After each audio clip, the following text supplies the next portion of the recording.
I'm reminded of one of the Old Testament stories about a man who became the man named Israel, who Israel is named after in the 12 tribes. Jacob was a man who was very underhanded in his life. He lied and stole to get his birthright and also to get the blessing of the firstborn over his brother Esau. And when his brother Esau became infuriated, his parents decided to send him away into a far country to find a spouse. And while he was there, he ended up being underhandedly treated as well. He was tricked into marrying the woman that he fell in love. He was tricked into marrying her sister for 7 years of labor, for toil. And for an additional 7 years, he was able to marry the woman he actually loved. His father-in-law, Laban, tricked him, treated him underhandedly. So, in turn, that saying, what comes around goes around, came true. And then at one point, Laban tried to trick him to stay longer, and Jacob ended up leaving. And when Jacob left, he decided that he was going to go and confront his brother Esau and try to make amends with him. And that particular night, of course, by that time, Jacob had already many of his children. And he found out that Esau was coming with a band of armed men to kill him. So he separated his family. And that particular night, he ended up encountering, it says, a man. But later on, we find out that it's God. He encounters God, which he wrestles all night long. He wrestles him and fights him. And at one point, Jacob figures out, he says, I'm not going to let you go until you give me your blessing. But before he did that, the angel pushed out Jacob's hip and caused him so he wouldn't be able to walk for the rest of his life the way he did before. But nonetheless, Jacob continued wrestling him, no matter how much pain he was in, continued wrestling him, and he said, I won't let you go until you give me that blessing. And that's when he changed his name to Israel. Now, Israel was a man that for the rest of his life, he had this limp. He used a cane just to be able to walk. But that limp, even though most people would look at that limp and be angry or frustrated about it, Israel looked at that limp and took that limp, and he remembered that he strove with God, overcame God, and got that blessing. Of course, if God wanted to beat him, he would have done so. But the point is that downside, that thing that happened to Jacob, actually was a reminder of God's grace. Because the next day, when Esau encountered his brother Jacob, he forgave him and agreed to accept him back into the family. And that was enough for Jacob to be able to have that peace. And he went on his way. He never actually spent time with his brother Esau, but that peace had to be met. But that pain that he felt helped him remember the grace of God. Today, we read about in the epistle reading, it's a reading about Paul. And if you've never read the epistle readings or read about Paul, you've come to find out that Paul, throughout his ministry, as serving the Lord Jesus Christ, he started out by being blinded. And then he was cured of blindness. And then at different times in his life, he was stoned almost to death. He was shipwrecked numerous times. He was whipped, beaten, and imprisoned. And Paul describes and uses a term in the epistle reading in that letter to the Corinthians that says, there was a thorn of Satan in my side. What was it? It doesn't really say. But he says it was a thorn of Satan in his side that was painful. Something hurt him. And it was a reminder to him of the grace of God. Because Paul said that that thorn in his side, that pain, whether it was physical or mental, whatever it was, he attributed it as a thorn that Satan had put there. But he also attributed the grace of God to him to keep going. That no matter what he went through in his ministry, that thorn in his side never once hindered him from accomplishing all that God wanted him to do.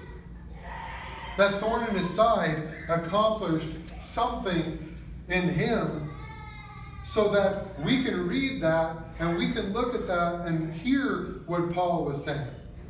Because he says at the end of that reading that because of my weakness, that is what made me strong. The things that made me weak strengthened me. The things that made me weak gave me that grace to carry on. That thorn in his side attributed to much of his ministry.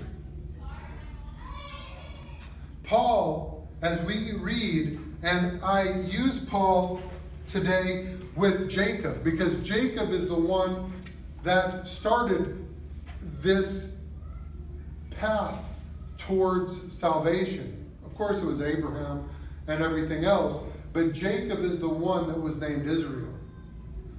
After he wrestled God, that's when his name was changed. After Paul was struck blind, knocked off his horse, and humbled, that's when he decided that Saul was his name, would change his name to Paul. And the name Paul meant small. He wanted to be somebody that glorified God in everything that he said and did. The grace that we look for in God, when we have these types of things in our lives, whether it be a mental aggravation, our job, whether something's going on in our family, whether it's something that ails us, whether it's our health, that thorn of Satan is there oftentimes to keep us humble before God. I know often when I wake up in the morning and my back is in pain and I hurt, the first things out of my mouth is, "Oh Lord, help me, strengthen me." My mind directly goes to God. That pain directs me to the grace of God, that He keeps me going. That no matter what happens, no matter all the things that befall me, that I'm able to get up and keep going. And I will do so, hopefully, with the grace of God, even though Satan puts that thorn in my flesh, that he can continue strengthening me throughout all of the ministry that God has planned. And the same is the message that I share with everybody. No matter what's going on in our lives, we can glorify God. No matter when things are falling apart, and I know that we've spoken and you all have heard about all the things happening in the world, the earthquakes and the hurricanes and the volcanoes, all the terrorist attacks. And I've spoken at length and I've done many sermons about the spiritual warfare that we fight, the battles that we endure every day.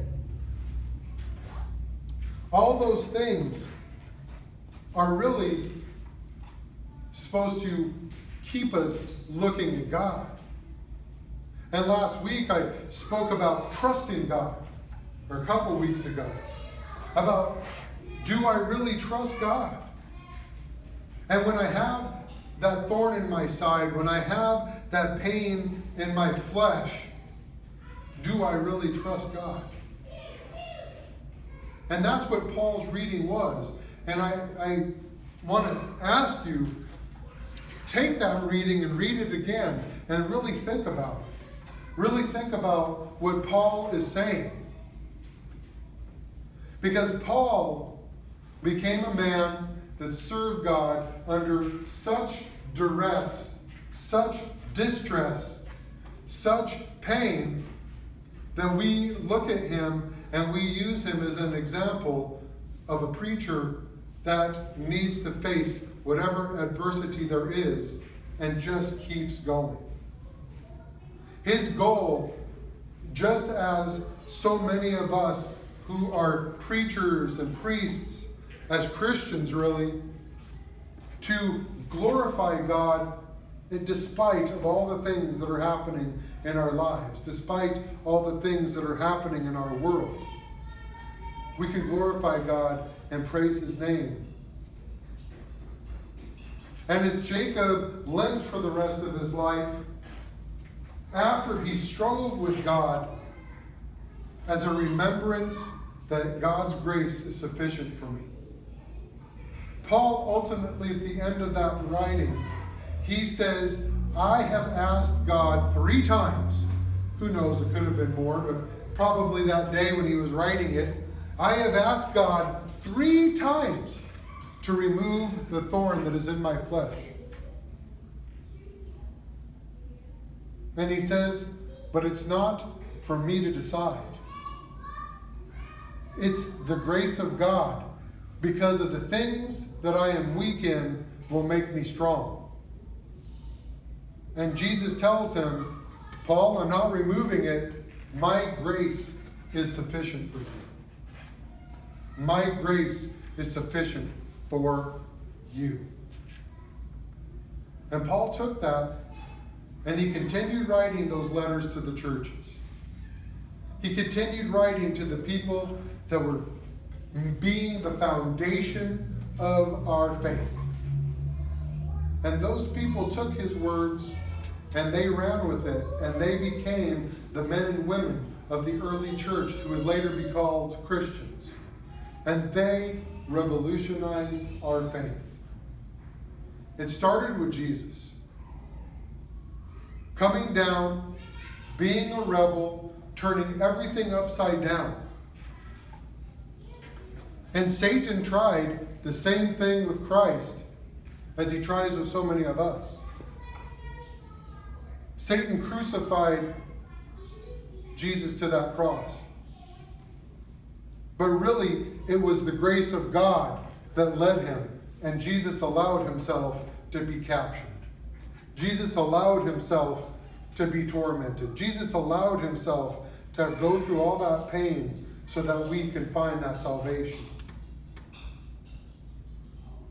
So in turn, really, Satan was not the one who actually nailed him to that cross. It was Jesus' grace that did so. The grace of God is sufficient for us.